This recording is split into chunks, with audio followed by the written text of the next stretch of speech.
Olá, tudo bem? Bem-vindo aqui ao nosso canal para mais um vídeo.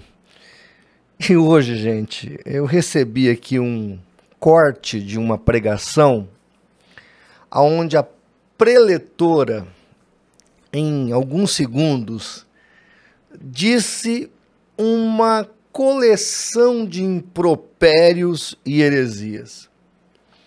É impressionante. A igreja brasileira tem um defeito.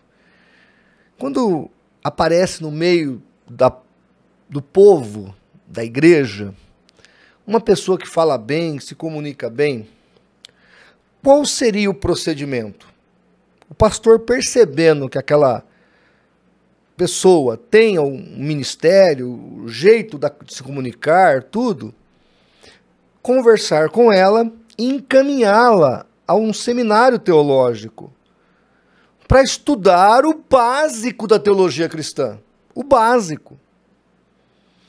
Então, depois disso, vendo a questão familiar, social, etc., levá-lo ao ministério, passar pelos aprendizados da escola da igreja, porque quando eu digo escola da igreja, eu estou usando um neologismo criado aqui agora por mim, para dizer o seguinte: a igreja é uma escola. Vou dar um exemplo para você. Você, quando sai de uma faculdade, você faz seus estágios. E a igreja precisa estagiar os seus formandos em teologia.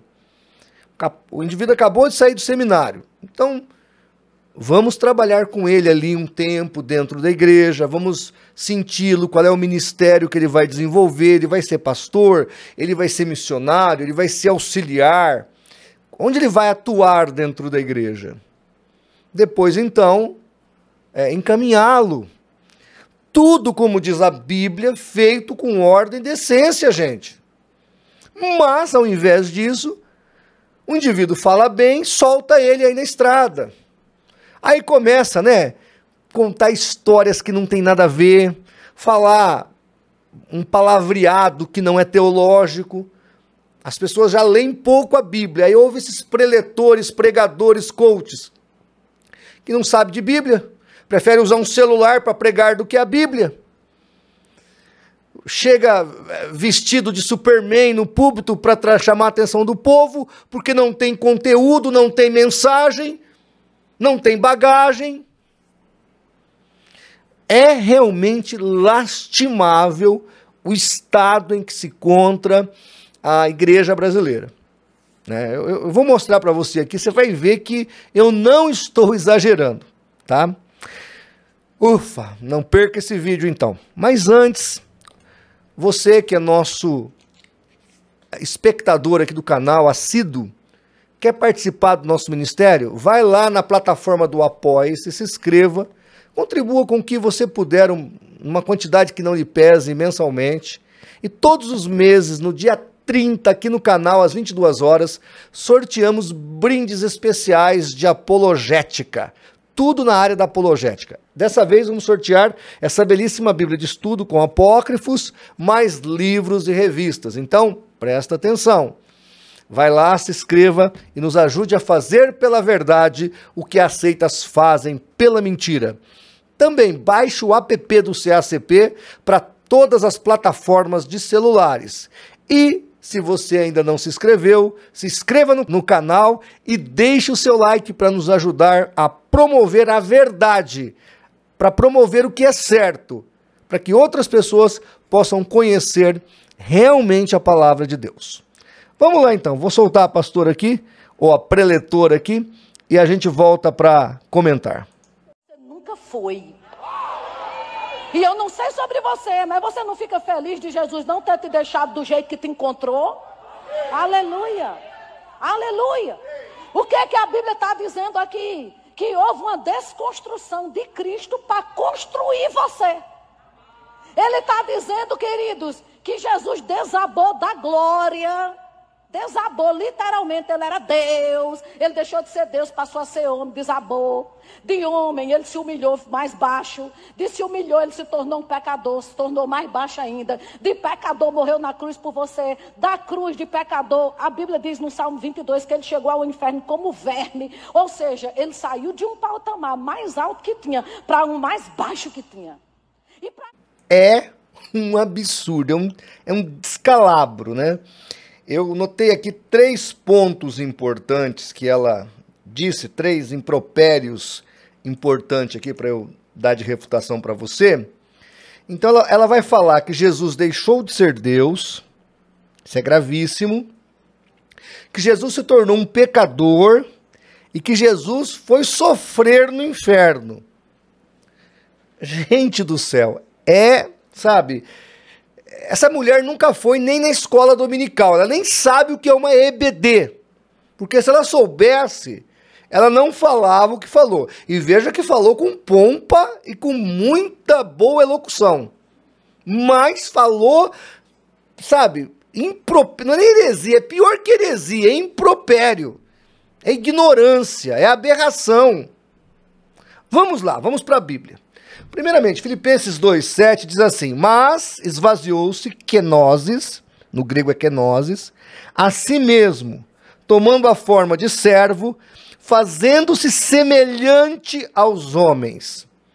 Então aqui o apóstolo Paulo, no capítulo 2 de Filipenses, e principalmente aqui no versículo 7, ele está dizendo que Jesus deixou a sua glória, ele esvaziou-se da sua glória. Quando ele faz a sua oração sacerdotal, lá em João 17, ele fala ao Pai, para que o Pai o glorificasse com aquela glória que ele tinha anterior a vir a esta terra. Ou seja, Jesus em nenhum momento deixou de ser Deus. Ele foi 100% Deus e 100% homem ao mesmo tempo. Tanto que ele recebia adoração. Em vários momentos, na história de Jesus, ele aqui encarnado como homem, ainda não glorificado com todo o poder da divindade, a Bíblia nos informa que ele recebia adoração. Tem até um vídeo que eu fiz aqui já há algum tempo, muito interessante, sobre prosquinel, e nós vamos ver que em vários momentos as pessoas adoravam Jesus e ele nunca rejeitou a adoração das pessoas. Por quê? Porque ele nunca deixou de ser Deus. Então, obviamente, que ele receberia essa adoração. Equívoco terrível, herético. Jesus não se tornou um ser sem divindade. Ele não parou de ser divino. 100% Deus e 100% homem. É só pegar João capítulo 1. No princípio era o verbo estava com Deus e o verbo era Deus, e o verbo se fez carne e habitou entre nós. João 10:30. Eu e o Pai somos um. Ele nunca deixou de ser Deus. Essa é a primeira colocação aqui que eu estou explicitando para você dos absurdos que essa mulher falou, que eu nem sei quem é, nem quero saber. Segundo, ela fala que Jesus era um pecador. Ele se fez um pecador. Não, de jeito nenhum. Hebreus 9:28. Assim também Cristo, oferecendo-se uma vez para tirar os pecados de muitos, aparecerá segunda vez, sem pecado, aos que o esperam para a salvação. Jesus é o Cordeiro de Deus que tira o pecado do mundo. Ele é aquele que se manifestou sem pecado. Por que ele se manifestou sem pecado? É o que Paulo está dizendo aqui. Se manifestou uma vez sem pecado e voltará sem pecado. Por quê? Porque ele era o sacrifício pelos nossos pecados. Então ele tinha que ser imolado sem pecado. Aí nós temos a tese pré-lapsariana e pós-lapsariana. Ou seja, antes da queda e depois da queda. Nós acreditamos, e a teologia sadia acredita, no pré-lapsarianismo. Ou seja, Jesus Cristo, o nosso Senhor, foi concebido num corpo como aquele de Adão antes da queda. Essa tese que essa mulher está falando, a Ellen White também pregava isso, que Jesus nasceu num corpo pecaminoso, num corpo caído, e obviamente que isso não é verdadeiro. Jesus foi tentado extrinsecamente como nós somos tentados. Ele não poderia ser tentado intrinsecamente, porque ele não tinha essa natureza caída que nós temos.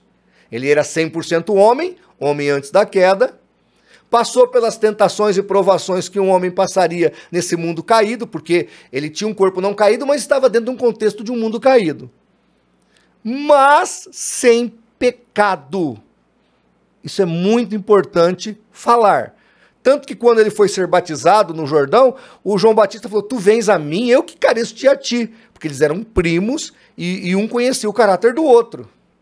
Então isso é muito importante de frisar, de se entender. Jesus Cristo não foi um pecador. Ele não tinha pecado, porque se assim fosse, o próprio Paulo, o apóstolo Paulo vai dizer que eu não consigo morrer pelos outros, ainda que eu morra, o meu sacrifício é imperfeito porque eu sou um pecador. Logo, se Jesus assim fosse, ele não poderia ser oferecido como libação por nós. É absurdo isso. E por fim, ela conclui que Jesus foi para o inferno como um verme sofrer lá no inferno. Outro erro, Lucas 23, 43. Jesus disse, em verdade te digo que hoje estarás comigo no paraíso.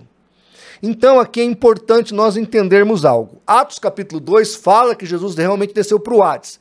O Hades, como está em Lucas 16, do 19 ao 31, ele era dividido em duas partes. Havia o paraíso, que era o seio de Abraão, e havia o lugar de tormento. Jesus vai ao paraíso. Ele disse para o ladrão, hoje estarás comigo lá no paraíso, e não no lugar de tormento. Então, de novo, essa senhora se equivoca porque não prestou atenção na EBD, porque ela não foi nem em uma EBD. Tá bom, gente? Então, assim, é triste ver pregadores pregando, tendo seguidores, milhares de seguidores, e falando esse tipo de obtusidade e impropério teológico. Eu lamento. Ela tem uma boa oratória, ela parece ser uma boa pregadora, poderia estar pregando coisas boas, mas não. Está falando absurdos, obtusidades, coisas abjetas que não são dignas de ser ditas em cima de um púlpito. Mas essa é a igreja brasileira. Esse é o estado dessa igreja analfabeta de Bíblia e de teologia, tá bom? Gente, qualquer dúvida, entre em contato, tá? Então tá respondido aí. Jesus esvaziou-se do seu poder e não da sua divindade. Jesus nasceu sem pecados e morreu sem pecados, ressuscitou sem pecados, vai voltar para arrebatar a igreja sem pecado. E por fim, quando ele morreu, ele desce, como está lá em Filipenses 4, também de 8 em diante, fala que ele desceu às partes mais baixas da terra, mas ele desce no paraíso para proclamar a sua vitória, e depois leva cativo o cativeiro, e hoje as almas estão debaixo do altar de Deus. Nada a ver o que essa senhora disse, tá bom? Muito obrigado por mais um vídeo, que Deus nos dê graça para continuarmos aqui pelejando o bom combate da fé. Deus te abençoe e até o próximo vídeo, se Ele assim permitir.